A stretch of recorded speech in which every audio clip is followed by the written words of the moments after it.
Everybody, Jason Burmis here, and we've got one more kind of big video on True Detective before the finale this Sunday. So, in my previous videos, I'm going to go over what I got right, what I got wrong, and really how I think that we've all been had this season with the connection to the first season. Although they absolutely are connected, Nick Pizzolatto has now come out and said that there is no occult connection to this season and that the only connection is what was revealed this week. And that kind of got Wayne to storm off. It seemed that once he found out that she was trying to connect this to a larger occultic pedo ring, he wasn't really interested in talking to her anymore. And then when we fast forward to the future, when they are interrogating Harris James, they do start talking about a larger pedo ring, but Harris James kind of tells them that they're on the wrong path before everything goes awry, and they kill him.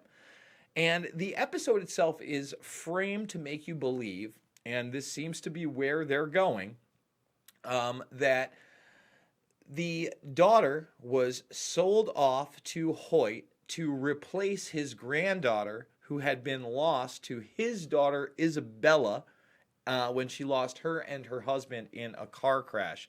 And they had basically been kept in this mansion. Of course, none of that is actually confirmed yet. That's where they're leading the story along. But for him to use the term Franklin scandal and actually have this take place in the real world, I really think it's important for us to go over the significance of that in real life and the first season. So let's look at this clip here from the first season. Now, in the first season, again, they've been taking this character, this documentarian character, and kind of leading people like me astray because of comments like this at the end of the first season. That's what's bugging you. Tuttle's committing the video. We didn't get them all. Yeah, and we ain't gonna get them all. That ain't what kind of world it is, but we got ours. So there it is. Right there, they admit they didn't get everybody. And remember, this was a high-level ring of politicians, people in religion, and we're going to show you that significance in the real world in just a moment. But when we talk about the occultic aspect, I really wanted to show the ritual here because it's nuts. And it's, again, I saw that they were going to reveal these as pedo symbols, and they did that. We'll get to that in a moment. So when I talked about the crooked circle and the cornhusk dolls and other symbols, they actually showed them in the past episode as FBI symbols. So let's just take a look at, I cut this up a little bit so you can watch the whole thing. But look right there. Let's pause it right there, right before we get there. So if we just bring it back, look at the prevalence of the symbol. And you notice it's also not just the circle, the crooked circle, or the crooked spiral. It's got the triangle symbol. And when you look later on when we get to the girl showing those symbols, remember the symbolism that's actually on the FBI documents and what WikiLeaks put out, there's also this triangle, them signifying different tastes in children. Pretty appalling stuff. But this is where it gets really, really dark.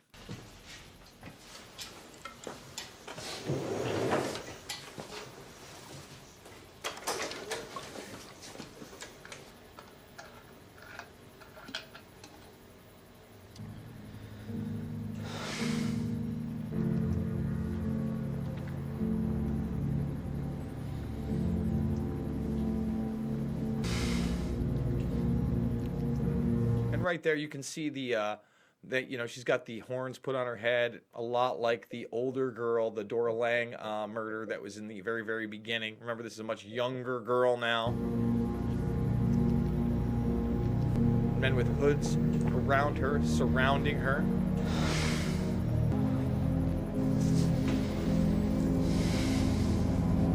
More people approaching. Remember, this was found in the preacher's lockbox. So that's the end of that sequence right there.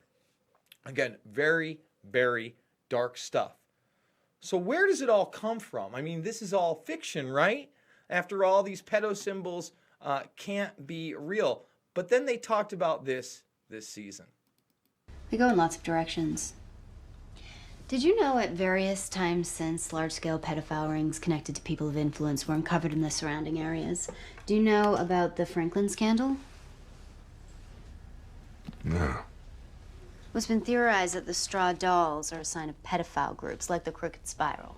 Dolls are used as signifiers in the human trafficking underground. Like this blue spiral, it's code for pedophiles. And let's pause it right there for a second. You notice again, let's bring it back. They're showing you the triangle now. There's the spiral from the original season right here. And now we have the triangle over here, and they're imprinted on coins. Okay? Like this blue spiral, it's code for pedophiles. In 2012, 2 former Louisiana State Police stopped a serial killer associated with some kind of pedophile ring. Despite evidence of accomplices, the case never went wider. I think one or both of their parents sold them off. Probably with the cousin's help. That's why they're all gone. Vanished, killed, kept silent. These groups, they take runaways, kids in orphanages, outright kidnapping, and wider investigations are consistently curtailed. In both the Louisiana and Nebraska cases, high-level politicians and businessmen were implicated. People with the power to make these things go away. And who are these people in real life? Well, now we're going to get to that part, because I'd heard theories about the Yellow King being a metaphor for a man named Lawrence King, not Larry King that you've seen on CNN, but Lawrence King, and I often dismissed them after the first season. Now, obviously, it's based on literature, and I'm not saying, that's the only meaning, but we're going to get to some pretty telling evidence that the Franklin scandal, whose main perpetrator is a man named Lawrence King, may actually have a connection to the Yellow King, especially because they've named this by name now. Now, how prevalent is this in our society? Well, Dennis Hastert, who was the longest serving Speaker of the House.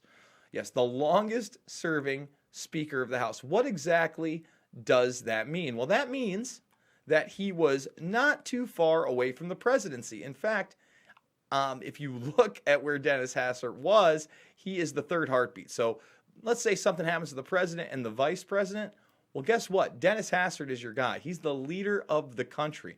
And if you can read, folks, what does that say? A judge sentences serial child molester Hastert to 15 months. By the way, didn't serve 15 months.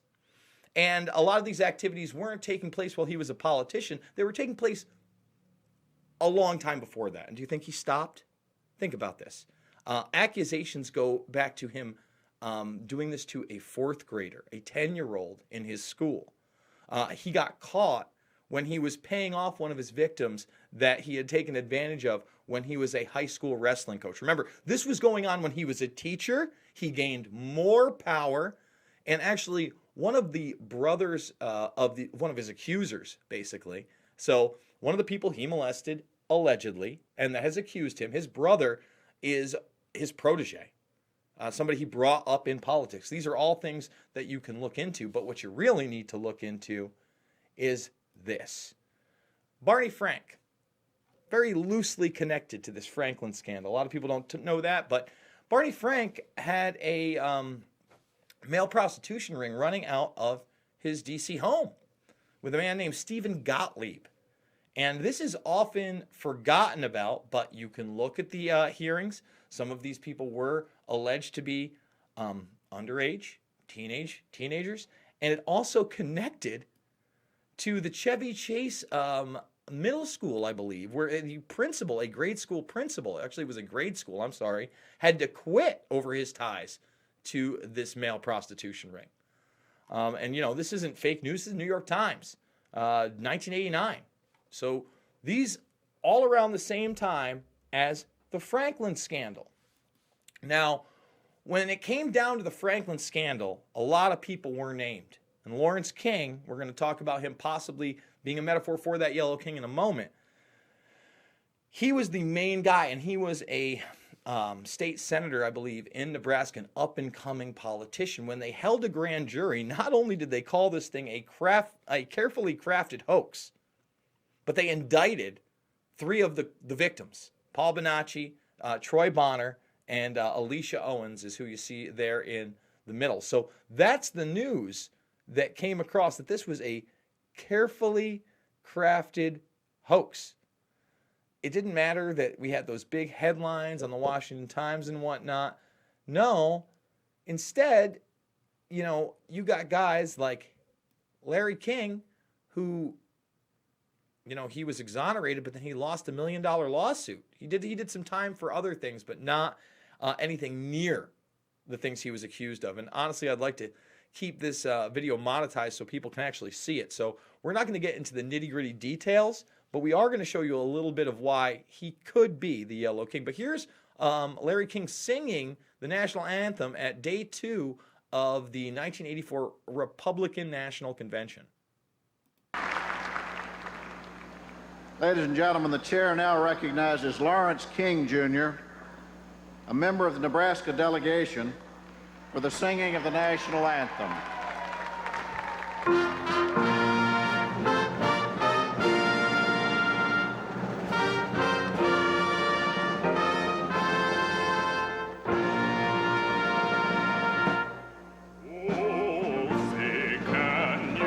Oh, look at this guy right here. Yeah, you see, he looks like a great guy.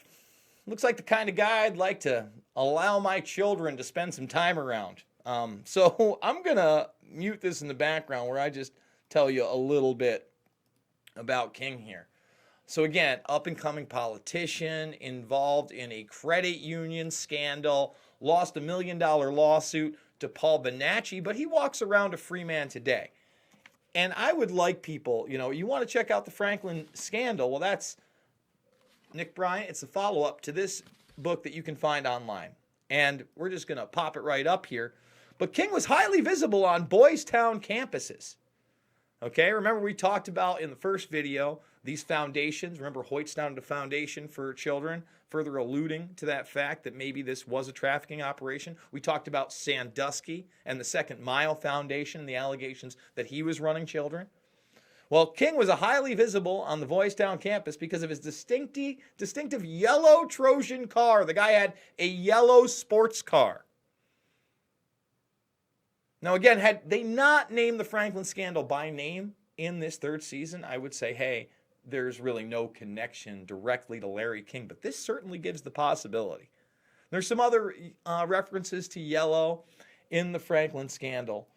But what there can be no doubt about, is that this type of crazy thing is continuing.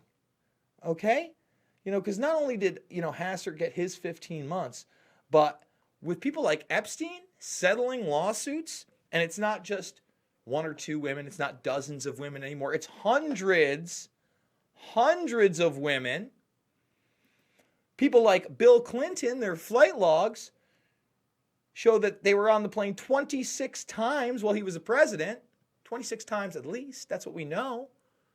And the Epstein stuff is dark, connected to people like Weinstein, Kevin Spacey. So not just political figures, but people in entertainment as well.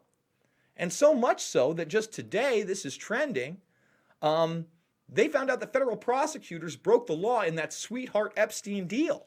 Acosta, who commissioned that deal, is actually in the Trump administration. So Acosta is going to have a lot to answer for, this sweetheart deal. I hope that there's a real investigation of these people of power, because obviously this is what they've been alluding to, this upper echelon, this upper class. Whether or not this season, closes the door and Hoyt is one of them, which I don't suspect that he is. I really think that they're using this as the red herring, especially with Pizzolatto saying that, okay? But I just want to end with this headline to see how bad this really is, how we can't even fathom how dark and deep this stuff actually goes.